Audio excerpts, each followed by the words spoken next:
Hey everyone, it's Kathy. And Paul here with iDulting. We're here to help you navigate the crazy world of adulting. Because let's be real, it's a wild ride. We'll be dropping tips, sharing stories, And maybe even spilling some embarrassing secrets along the way. so get comfortable, grab your favorite drink, get ready to laugh, learn, and level up your adulting game. This is iDulting. Don't forget to like, follow, and or subscribe, and share this podcast. Head over to iDulting.com for more information and to submit questions for us about iDulting. And maybe even pick up some of our new merchandise. And if you know any fellow adults who need some guidance, send them our way. And feel free to share this podcast freely out there. We'd like to get our numbers up. Hello, everyone. Welcome to today's episode. Today, we have a special guest, so we may go over our normal 12 to 15 minute time limit. But we're going to talk about a skill and a process that's extremely important to young adults everywhere. Welcome, Maureen. Can you tell us a bit about your background and what led you to your job and what your job actually is? Sure. Hi. My job. I am a recruiting supervisor, which means that I work with a group of recruiters who hire for hourly positions, entry-level jobs. And I have been in the human resources org for about 20 years. So I was an HR generalist for most of my career. And then about 4 years ago, I made a switch into talent acquisition, which is where I've been since. If you don't mind, we are going to ask you some questions about job interviews and how people can give a better interview and get your feedback, see what you think. Okay. What's the biggest mistake you see candidates make during interviews? I think the biggest mistake that a candidate makes during an interview is they're not prepared.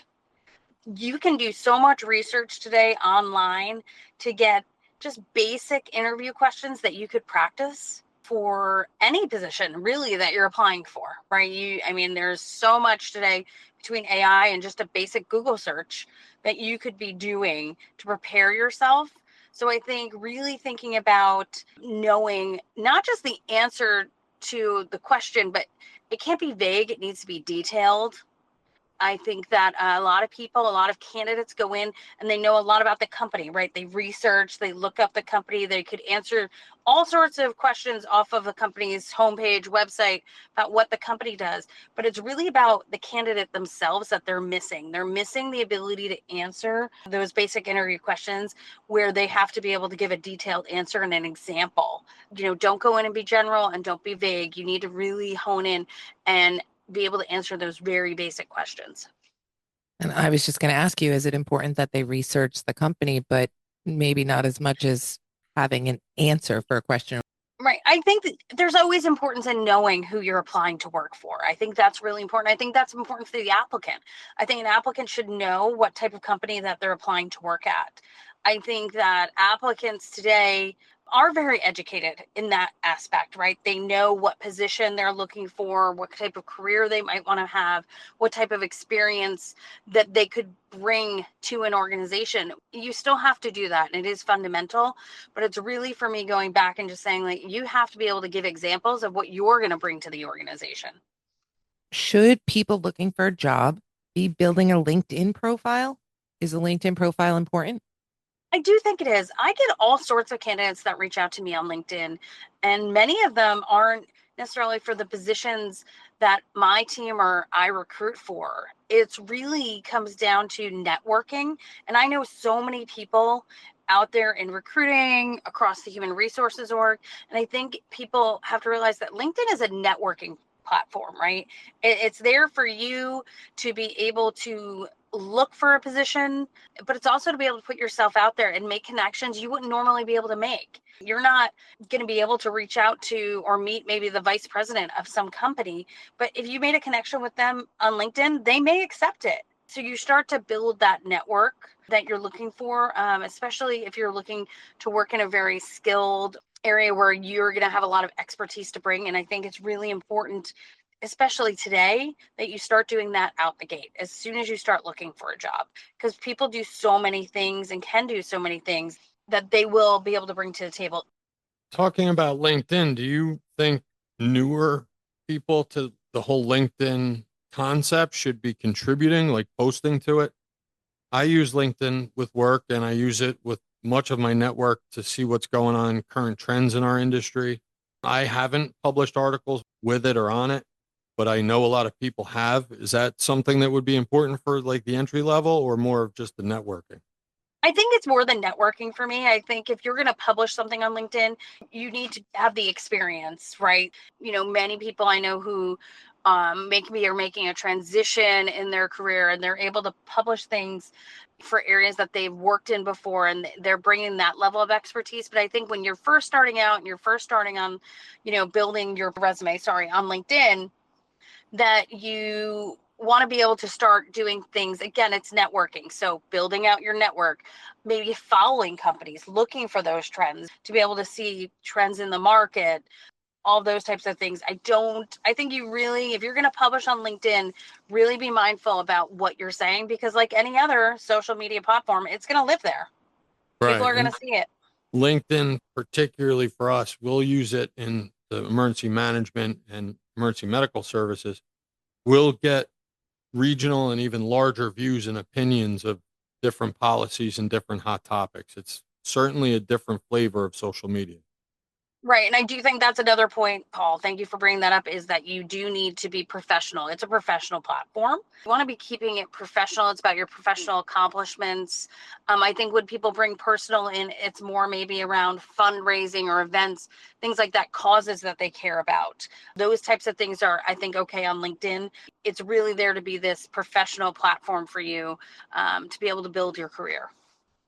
And speaking of social media, do you guys check? I know in emergency management and in the fire service in my previous life, we heavily checked other social media for applicants. Do you guys do that in a normal process? An outside civilian is, I guess, what I'm asking. Yeah, no, absolutely. So to be honest, I think it depends on the company. It depends on the position. Paul, my company today, no, we are not checking every applicant, but we hire thousands of people Okay. a year. And so we are not necessarily checking every person's social media presence. We don't have that as part of our recruiting profile. Plus, I don't think that it's fair to necessarily do that to all candidates.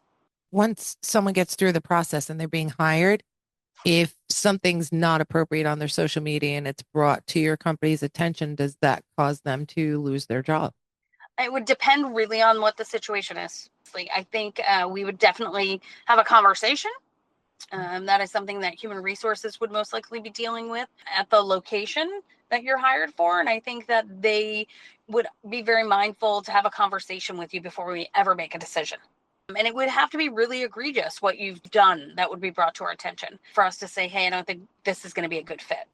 Now, as a recruiter working in talent acquisition, do you actually read every application or is there a secret to getting it noticed? And I think this is, again, where it'll vary based on industry, position, things like that. Myself, right, I'm hiring a lot of entry level positions. Do we read every application? I'm going to be honest, no. We don't look at every single resume. What we do most likely start out with, though, is questionnaires. There's going to be qualifying questions that are asked. And that's really where we start when we look at applications. What is your availability? How many years experience do you potentially have? Because there are times where, even though it's more entry level, maybe we are looking for somebody who's got a year or more of experience to kind of fill a gap that we have. You're going to answer skills based questions, and depending on how many of those you meet. But I think the thing I will tell you is to be honest on your application. Really read through those qualifying or questionnaire questions that they might ask you, because that's the key to, okay, now we're going to go look at your actual resume. For entry level people answering those, should they include volunteer things and youth involved things in those questions as experience? Absolutely. I think that when you first start out and you're building that resume and you're thinking, what am I putting on here? I think of how much work and effort high schoolers even do today to get into college, right? They have a ton of volunteer or intern type of hours that they're doing. I think the same thing hopefully follows through for a lot of people in their college years, that they continue on that path of volunteering or doing internships. And that is experience that you're getting. If it's relevant, obviously, to the position that you're applying for, but I think that you need to be putting that in, and it is relevant experience that you should be listing. And are there things you should leave off? Like if you're a young person and you had a job for 2 weeks when you were 15, didn't work out and you quit. Are those things that you can just kind of not put on a resume? Absolutely. You want to put on your resume the places that you have worked that are going to bring value to the position you're applying for. And I'm not saying to leave out, jobs because they're not maybe relevant to the position you're applying for. But as you said, Kathy, I think you think about when you're first starting out, you are going to maybe have some jobs that aren't a great fit and you don't last very long, or you choose not to stay. You don't have to put those on there. But I think it's really, for me, is make sure that you make the jobs that are most relevant to the position you're applying for, that are relatable. You want those to speak volumes on your resume compared to, if you're applying to be working in a restaurant atmosphere and you have even cashier or hostess experience, you want that listed. Maybe you don't have to put the hours you did at an animal shelter. You want to make sure you're putting what's relevant on there.